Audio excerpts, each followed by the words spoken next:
തുടർച്ചയായി ഭരിച്ചാൽ എന്തോ ഒരു കുഴപ്പം, അതൊരു സിദ്ധാന്തം ഇറങ്ങുന്നുണ്ട്. ഇപ്പോൾ തുടർച്ചയായി ഭരിക്കുന്നത് നല്ലതല്ല, ഇടക്കിടക്ക് ഇങ്ങനെ മാറി മാറി വരണം. അങ്ങനെ പറയുന്നവരോട് നിങ്ങൾ ചോദിക്കൂ, ഈ 10 വർഷം ഭരിച്ചപ്പോൾ എന്തെങ്കിലും നമ്മുടെ സംസ്ഥാനത്തിന് അപകടം ഉണ്ടായോ? അപ്പൊ അതാരും പറയുന്നില്ല. ഇവിടെ പെൻഷൻ വർദ്ധിച്ചു, സ്കൂള് പൂട്ടിയില്ല, സർക്കാർ സ്കൂൾ ഒറ്റ എണ്ണം പൂട്ടിയിട്ടില്ല. അതിനെക്കുറിച്ചും പല ചോദ്യം കൊണ്ട് ഞാൻ പ്രതീക്ഷിക്കുന്നു, നമുക്ക് വിശദീകരിക്കും. ഒരൊറ്റ സർക്കാർ പള്ളിക്കൂടം 10 കൊല്ലത്തിനുള്ളിൽ കേരളത്തിൽ പൂട്ടിയിട്ടില്ല. രാജ്യം മുഴുവൻ പൂട്ടിക്കൊണ്ടിരിക്കുകയാണ്. പാഠപുസ്തകം പരീക്ഷ കാലത്ത് പോലും എത്താത്തത് സമയത്തെത്തി.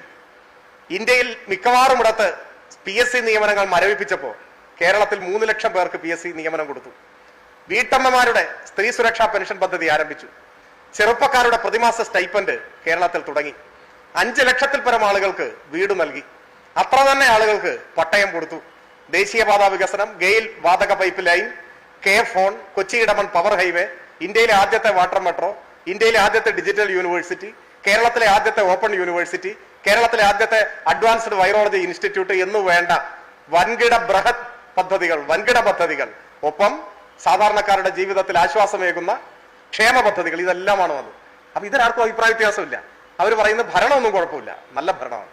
അപ്പൊ എനിക്കുള്ള സംശയം, ഒരു നല്ല ഭരണം നടന്നാൽ പിന്നെ ഒരു ദുർഭരണം വരണം എന്നെവിടെങ്കിലും എഴുതി വെച്ചിട്ടുണ്ടോ? തുടർച്ചയായി നല്ല ഭരണം പാടില്ല എന്നെവിടെങ്കിലും ഉണ്ടോ?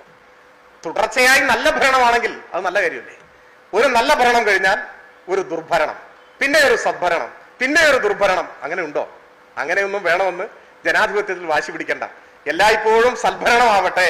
പവർ കട്ടിന്റെ കാലം വേണ്ട, നിയമന നിരോധന ഉത്തരവിന്റെ കാലം വേണ്ട, പെൻഷൻ മുടങ്ങുന്ന കാലം വേണ്ട, ട്രഷറി പൂട്ടുന്ന കാലം വേണ്ട, റോഡിൽ കുണ്ടും കുഴിയുമായി ആളുകളുടെ നടുവൊടിയുന്ന കാലം വേണ്ട, വർഗീയ കലാപങ്ങൾ മനുഷ്യന്റെ സ്വൈരജീവിതം തകർക്കുന്ന കാലം വേണ്ട. നല്ല കാലം മായാതെ തുടരട്ടെ എന്നേ സാധാരണ ജനങ്ങൾ ആഗ്രഹിക്കൂ.